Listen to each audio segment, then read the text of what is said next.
What is going on YouTube? My name is Jose Ramos Jr. bringing you another PLE review as the King and Queen of the Ring event has come to a conclusion.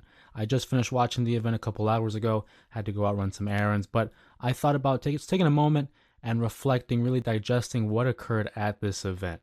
For me personally, a lot of these, Saudi shows, I take them with a grain of salt just because of those early shows and really struggling to just grasp the events that have taken place because early on, a lot of those Saudi Arabia shows would just be one offs. They didn't really carry on a lot of the storylines, they didn't carry on to television, they were just treated off as one offs. So, under the direction that Triple H has had with the WWE these last couple of years, he's really elevated them to major plot points in a lot of people's stories. I know for the course of this PLE, there was only 5 matches on the main show and 1 on the countdown show, and I'll be addressing each one of those matches as well. Of course, we're going to start off with the countdown show. It was the WWE Women's Tag Team titles as the champions Bianca Belair and Jade Cargill would defend their titles against Indy Hartwell and Candice LeRae. I'm a big fan of what they're doing with Indy and Candice. We're finally giving them a little bit of an edge over the last couple of years. They haven't done that much with the way. I mean, the DIY, Johnny Gargano and Tommaso Ciampa, finally gaining a little bit of momentum, a little traction on the main roster, and we were able to see Indy and Candice have a title shot of their own. It was a slow burn, and I prefer those rather than going ahead and jumping the gun on some of these stories because Candice LeRae has been hinting at this heel turn. She wants to have a little bit more of an edge. For example, her feud with Maxine Dupree, who she believed wasn't worthy of being in her ring. And we saw that Indy Hartwell, kind of hesitant at first, really wasn't a fan of the way Candice was conducting business. But over time, with results, she's realized that this new attitude that Candice LeRae has had has really been beneficial for them both. So this was a great showcase matchup of the 4 women that were involved. Of course, I love Jade Cargill and I love Bianca Belair. Their partnership, I really think, has benefited them both because Bianca Belair, when she's not fighting for the main event title, it really leaves her in limbo.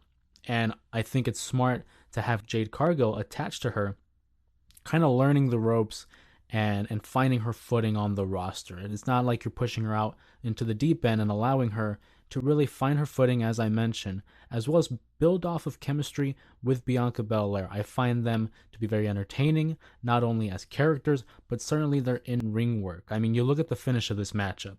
Bianca Belair and Jade Cargill have really developed a great level of chemistry. I look forward to their matchups. I look forward to what else they can do for these tag titles because they really haven't amounted to anything in terms of building these championships. The ones that are associated with it the most, I do believe, are the Kabuki Warriors and that of Damage Control. But aside from that, I find myself sometimes struggling to, figure out who have been past champions. So with Bianca Belair and Jade Cargill now building up a good level of momentum and maybe add prestige to these championships. I hope it goes for a long reign and perhaps even lead itself to a Mania feud next year, perhaps. I don't know. But the match itself was entertaining. It was nice back and forth. We had a little bit of storytelling because in the Queen of the Ring tournament, in the opening match, we saw Bianca Belair take on Candice LeRae. And Candice LeRae, as you know, had attacked Bianca's knee, which would hinder her in other matchups that followed, preventing her from even lifting Nia Jax in that semifinal matchup on Friday Night SmackDown. So having that little bit of connective tissue relating to the story only adds to a matchup. I personally am a fan of the way they've been running the storyline, again, as I mentioned with Bianca and Jade. So now that they've dispatched of Indy and Candice, they now move on to the next set of number 1 contenders, Zoe Stark and Shayna Baszler. Now, whether that matchup takes place at Clash at the Castle or perhaps on an episode of Raw or SmackDown, that is yet to be seen, but it is something to keep an eye out on. And as we move forward to the main card, we had the Women's World Championship. It was Becky Lynch defending her title against Liv Morgan.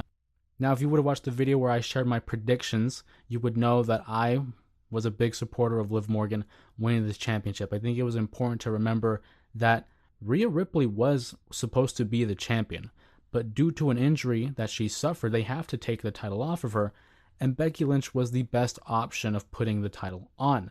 A lot of people were saying that it should have been Liv Morgan, that she had earned that spot, but I, along with many other fans, were of the mindset that you can't pull the trigger just to pull the trigger. Liv Morgan had earned that moment to win a championship in a one-on-one contest in front of a large audience of fans, not only as a PLE event, but on a wide screen for many people at home to be watching as well. The match itself I thought was fun. It was a slow start, but the story that they told revolves around the Judgment Day and Liv Morgan. I kind of found myself thinking of Becky Lynch as a supporting character in this grand scheme of it all. We know that we've seen Liv Morgan interact with Finn Balor and Dominic Mysterio in the background of many WWE's segments. And at the beginning of this match, we saw Dominic Mysterio talking to Liv Morgan, and she asks, "What are you doing here?" And he says, "I flew all the way here to make sure you do not win the championship," because of obviously how she, in kayfabe, was responsible for Rhea Ripley's injury. So another point to watch out for on future episodes of Monday Night Raw. But the match itself was fun. It was compelling. It was competitive. There was one spot where Becky Lynch was going to hit a manhandle slam, and it was countered by Liv Morgan into a code breaker. And the selling that Becky Lynch had led me to believe that that was going to be the end of the matchup. Of course, she would kick out at 2, but it's little details like that where these counters and the way that these athletes are selling them, it really adds to the match and the complexity of the story that they're telling. Of course, at the end of the match, Dominic Mysterio would appear, of course, living up to his word. He did not want Liv Morgan to win the championship, so he grabs a steel chair and slides it in the ring for Becky Lynch to use. The only issue is Liv Morgan was able to counter this, performing a DDT and then an Oblivion, beating Becky Lynch 1, 2, 3 in the middle of the ring, finally regaining a Women's World Championship and essentially fulfilling her revenge tour that she's been talking about for the last half year. I think it was the right move. I thought it was a great way to start the show. And as I mentioned, this show, I did not anticipate a lot of title changes, but you do need to have at least one shock, surprising victory. And I thought it was a pleasant surprise with what they did with Liv Morgan here.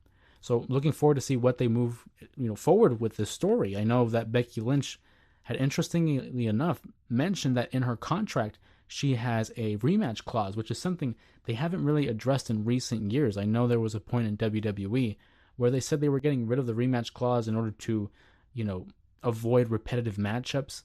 But for the sense of this story, it does make sense. And especially if it's in the case of like a Becky Lynch contract, maybe, I don't know, are we slowly going to revert back to rematch clauses? I think it's fine if done under the right circumstances and not just overdone the way it was in years past. But aside from that, we have the Intercontinental Championship, where Sami Zayn would defend it in a triple threat match against Chad Gable and Bronson Reed. Another match that I was really looking forward to and had the potential to steal the show. And it was just nonstop action. I mean, the crowd, first off, hats off to the crowd, because they were really able to remain engaged for the duration of this event. I know I clowned on the audience for not being able to live up to the hype that France did at Backlash, but this crowd in Jeddah, Saudi Arabia, I thought really brought it. They did a wonderful job. The "You Suck" chants that they had hurled at Chad Gable, I thought was great. Hopefully it gains up enough esteem and momentum to where it becomes a regular thing.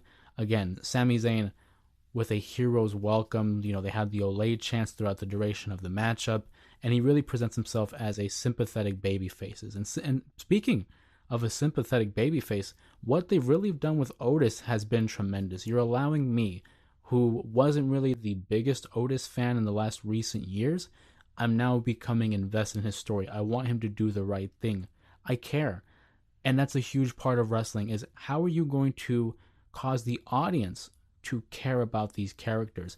Because if there is no concern, if there is no investment on our part, how is it going to help the grand scheme of the story? And they really centered around that here. We knew that Chad Gable would invite Otis to ringside for this matchup and to exact his master plan during the triple threat match, which ultimately would include Otis attacking Bronson Reed and potentially attacking Sami Zayn due to the no disqualification rules in a triple threat match. But once he disposed of Bronson Reed, that's when Chad Gable would reach out and have Sami Zayn in his arms and yell at Otis to hit him, to attack him the way he did with Bronson Reed. But Otis demonstrating a level of hesitation and remorse for his action. He didn't want to do it, but then Chad Gable would get in his face, slapping him, urging him, pressuring him to act on his whim. And when Otis finally decides to become active and attack Sami Zayn, Sami would evade this attack and Otis would hit Chad Gable, which was perfect. They did it wonderfully. Sometimes the obvious answer is the best answer. So this allowed Otis not only to get his little bit of revenge, whether it was unintentional or not, on Chad Gable, but then Sami Zayn would go back into the ring, taking advantage of a Bronson Reed who had already received an attack from Otis, therefore hitting him with a Helluva Kick, and then winning the match, with a 1-2-3. Sami Zayn retains and is still your Intercontinental Champion. As I mentioned in the prediction video during the J Area podcast, I did predict this. I thought that Bronson Reed would eat the pin, whether it was a Chad win or a Sami win, because now we can move forward with just a one-on-one Sami Zayn versus Chad Gable matchup, and I think that'll essentially feed into a Chad Gable and Otis feud. Now, whether they decide to pull the trigger and give Chad Gable the title or not, that'll be an interesting point to see, because Sami Zayn has only had the title for a couple months. But if anyone dethrones him, I think it should be Chad Gable. He has earned that right, not only with the character work, but obviously with the in-ring work as well. I think he's become a compelling character who knows, maybe in a year's time, he could be competing for the world title. Certainly anything is on the table in this era that Triple H has been able to establish, as we're seeing many stars like a main event Jey Uso, who are getting elevated to these positions where we wouldn't have thought so a couple of years ago. But nonetheless, Intercontinental Championship was certainly one of my favorite matchups, and I thought it was a standout. And I thought it was going to be difficult for the rest of the card to follow that. I try to be very transparent with the videos that I produce here. Obviously, there was a change in lighting there, because rather than filming it in the middle of the morning or the night, we're doing this midday. So obviously, if you could see a little change in the lighting in the room, the sun went down, so we had to pop up the lights on the production set. But now moving on to essentially the three main events. I mean, the title of the event is the King and Queen of the Ring. And with the Queen of the Ring tournament, we saw the final, Nia Jax versus Lyra Valkyria, and a fun matchup. I thought you could have gone either way in terms of the direction of the match, but I will say the finish was, I mean, that got me to pop out of my seat. You know, when you have Lyra Valkyria attempting to powerbomb Nia Jax off of the second rope, but it's countered into the finish, and Nia Jax completely flattens Lyra Valkyria. I was worried for her safety, I'm not going to lie to you. But having Nia Jax win and become the Queen of the Ring, I think is the right decision. I predicted a Lyra victory because it would include a championship opportunity against Liv Morgan, possibly at SummerSlam, and I thought that would be a great way to continue that feud, as Liv Morgan feuded with Becky Lynch. So who would be the next in line? Well, naturally the protege of Becky Lynch. But at the conclusion of SmackDown, it got me thinking about how they presented Nia Jax and her interaction with Bayley, and that really led me to believe that would be the direction. So once the matchup started, I immediately thought, you know what, I think I'm going to get this wrong. I think Nia is going to win. And I think it's great. I have no complaints about it. These last 9 months with Nia Jax have been, fantastic. It's been probably her best run in the WWE. She's getting a match against Bayley. I would not put it past them to capitalize on this momentum and have her be the one to defeat Bayley. I think we've now hit this portion of the year where the champions who had won at WrestleMania will start to lose their titles. I don't think we're going to see a long 4-year title reign like Roman Reigns anytime soon. I think the most we'll get out, maybe Cody Rhodes, a 1-year reign. He's the one guy who I look at and I think either he's going to lose it at WrestleMania clean or we're going to get a cash-in.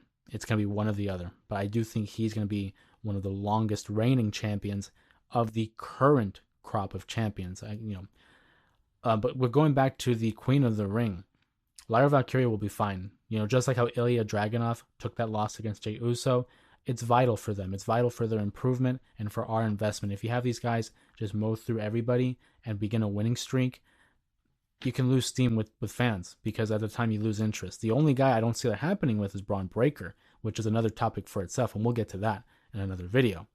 But Being that this is the King and Queen of the Ring event, I want to talk about that King of the Ring matchup. We saw Randy Orton versus Gunther in what was just a classic matchup. You saw two top tier talent going at it, a real battle of the Titans. And I mean, I've never seen Randy Orton go through such a battle like that. You saw the welt on his chest due to the chops. Gunther targeting the neck, back, and knee. You saw him multiple times putting on the Boston Crab, trying to take advantage of that maneuver as it targets the knee and the back. Great selling by Randy Orton. At first, it was a slow start naturally. They're starting the matchup with headlocks and these rest holds. But then once we got the momentum building, the audience just became more invested in it. Very similar to like a Jake Roberts promo where he would talk very slow, very deliberate, and you'd have to come in and listen. That's how they did it with this matchup. You had to start the tempo off a little slow, get them invested, get them invited, and then over the course of the match, you start speeding it up. And Gunther, whether it's a controversial win or not, did defeat Randy Orton. Obviously, his shoulder was up. So that's interesting to point out. Was it part of the plan? Or was that just a slight slip up by Randy and Gunther, a little miscommunication? If you saw in the replay, they purposely shot it at a different angle where we didn't see the shoulder. But Corey Graves did mention that, hey, that shoulder looked like it was up. So you can easily feed into that. Had it been a Randy Orton win, then it becomes interesting because he's a babyface. But because Gunther won in a heelish fashion, you can build off of that. Yeah, you can set up a rematch potentially, a little interpromotional matchup maybe. But I'm curious to see who's going to be the world champion at SummerSlam because Gunther does earn this title match at SummerSlam. Will it be Damian Priest? Will it be Drew McIntyre? Because that match as well had been announced for Clash at the Castle, and I think this is where they're going to pull the trigger on a Drew McIntyre victory. I think he's going to win it in front of Scotland, his hometown, his home country. It's going to be a great moment. I just feel bad for Damian Priest because then it presents him as like this transitional champion. But perhaps that's what they want us to think, and they'll pull a swerve and they'll have McIntyre lose again. But regardless, Gunther, Nia Jax, your new royalty, the King and Queen of the Ring. And then you look at the main event, there was no doubt. Logan Paul against Cody Rhodes. I think we all understood the assignment here. It was just going to get a great matchup out of the two. Cody Rhodes really embracing this more intense side of him. Like you saw that promo on Friday Night SmackDown. And then what I really loved about this matchup was the story of the Knucks. You saw Logan Paul use the brass knuckles, and this led like a little altercation between he being Logan Paul and Michael Cole and Corey Graves. And you saw how invested everyone became, and they even got a little Michael Cole chant there at times. But then when they got out to the outside, Cody Rhodes and Logan Paul, Cody Rhodes hits a Cody cutter on the table, and Logan Paul is nearly counted out. And for a moment, I thought, are we really going to see Cody Rhodes win this matchup on a countout? That doesn't make sense. That's not in character. But at about 9 3/4, Cody stops the official from counting to 10, saying, no, he's got to learn. And I thought that was very interesting. We don't see that a lot in terms of baby faces. We see them come in and out to break the count, but he went out of his way to stop the official and saying, hey, no, we're not going to end it this way.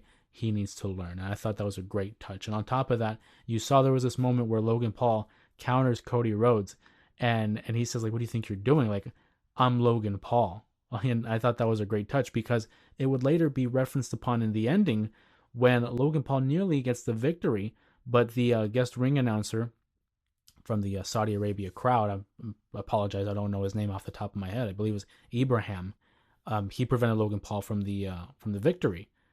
And Logan Paul yells at Ibrahim, who do you think you are? And Cody Rhodes comes out from behind Logan, grabs him, about to hit him with the crossroads, but he yells at Logan, I'm Cody Rhodes. And I thought, well, that's great, because it means everything matters. Every little detail, you have to pick up on it, because it just becomes so rewarding when you see these details and you pay attention and they all add up towards the end. And Cody Rhodes, with an enormous eruption from the audience, retains the WWE Championship. And I know a lot of people were expecting that, but it's just the right call.